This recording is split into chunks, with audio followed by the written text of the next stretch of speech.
Bible qui transcende le temps. Une story. Leçon d'introduction 1. Le cœur d'une personne. Avec quoi pouvons-nous le remplir? Il y a des choses dans le monde que nous ne pouvons pas remplir complètement, peu importe nos efforts. C'est le cœur de l'homme. Lorsque les gens ne peuvent pas remplir leur cœur de quelque chose, ils ont constamment un sentiment de vide. La chair peut avoir l'impression d'avoir été rassasiée si elle mange jusqu'à un certain niveau. Mais avec le temps, elle a à nouveau faim. Et de la même manière, si un homme ne remplit pas son cœur de quelque chose, il aura faim et essaiera de le remplir à nouveau. Lorsque nous ressentons que nos cœurs ont été remplis jusqu'à leur comble, nous ressentons à nouveau le vide et l'avidité de l'homme consacrera toute sa vie à remplir ce cœur vide. Étant enfant, nous grandissons et pensant que maman et papa sont les meilleurs. Et les billets cassés, les vieux maquillages de maman, les épingles à cheveux cassés et les jolies pierres semblent toutes précieuses comme si elles représentaient tout. Cependant, le même cœur commence à chercher quelque chose de nouveau et de meilleur. Et nous commençons à aimer nos amis mieux que nos parents. Et au fil du temps, d'amis à amoureux, d'amoureux à conjoints, de conjoints à nos enfants et de nos enfants à nos petits-enfants. C'est aussi le remplissage du cœur vide d'une personne qui cherche quelque chose de nouveau et de meilleur chaque jour. Et puis les choses matérielles, nous réalisons que nous pouvons tout obtenir si nous avons de l'argent. Donc, nous étudions plus dur, obtenons un emploi dans un meilleur endroit et recevons un salaire plus élevé.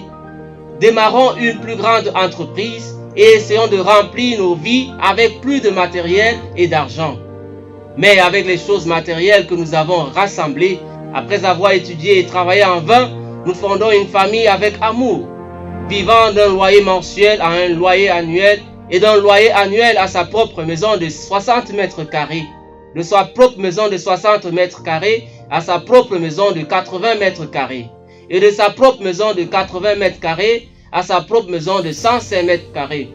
Nous pensons que nous pouvons combler le vide dans nos cœurs avec des maisons plus grandes. Mais même si nous obtenons plus de matériel et que notre maison s'agrandit, le vide dans nos cœurs grandit toujours. À la fin, les hommes mourront tous et nous n'aurons besoin que d'un espace de 2 mètres carrés pour faire reposer nos corps. Si ce n'est pas avec une personne ou du matériel, nous essayons maintenant de donner notre cœur à d'autres choses comme la lecture, l'exercice, le sport, l'alimentation ou le voyage. Et nous essayons d'oublier la réalité via YouTube, Facebook, Instagram et d'autres réseaux sociaux. Et même d'échapper à la réalité par la consommation d'alcool, les jeux de hasard, la drogue et les jeux. Essayant de combler nos cœurs, jamais satisfaits par des plaisirs à court terme. Il ne peut pas être rempli par les richesses. Zachée apparaît dans la Bible. Israël était sous l'Empire romain et devait payer des impôts à Rome.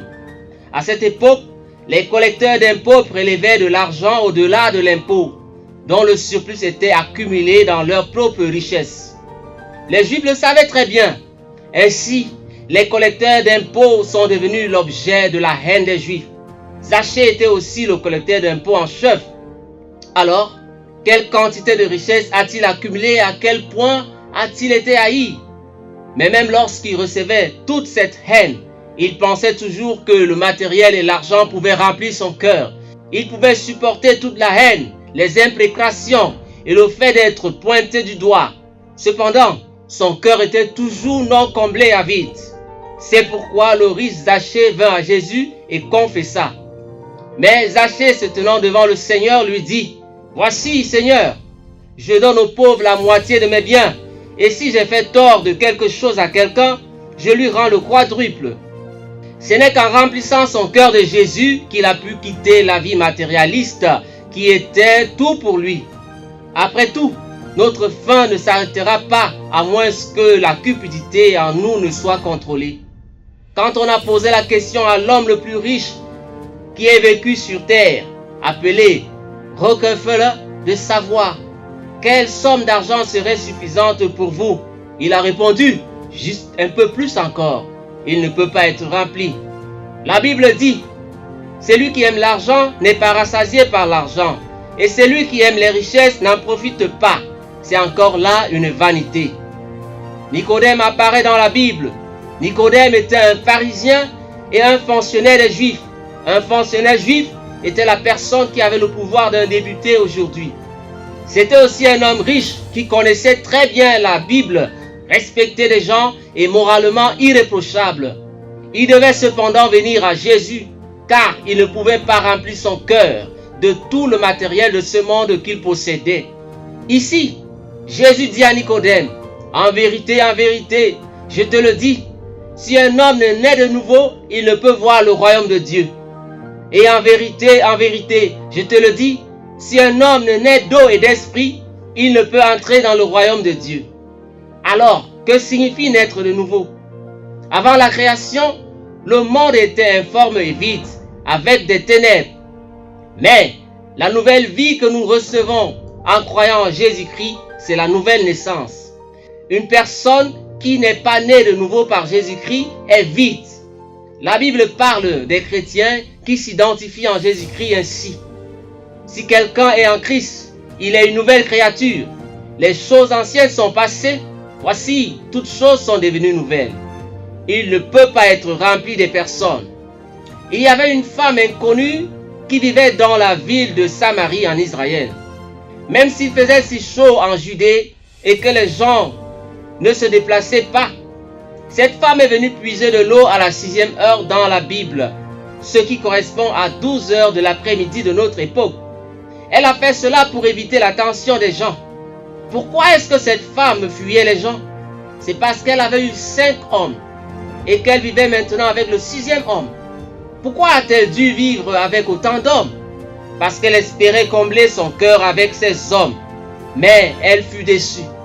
Par conséquent, elle changeait constamment d'homme dans l'espoir de remplir son cœur vide. Cependant, elle ne pouvait pas être comblée par les hommes. Alors, qui viendra la chercher? C'est Jésus-Christ. Et il vint. Les Juifs n'empruntaient pas cette route parce qu'ils ne voulaient pas avoir de rapport avec les Samaritains. Cependant, Jésus, un Juif, et ses disciples juifs ont emprunté cette route et ont trouvé la femme samaritaine. Et il a dit, mais celui qui boira de l'eau que je lui donnerai n'aura jamais soif. Et l'eau que je lui donnerai deviendra en lui une source d'eau qui jaillira jusque dans la vie éternelle. Alors, qu'a fait la femme qui avait changé d'homme 5 fois, vivait avec son 6e et avait peur des gens?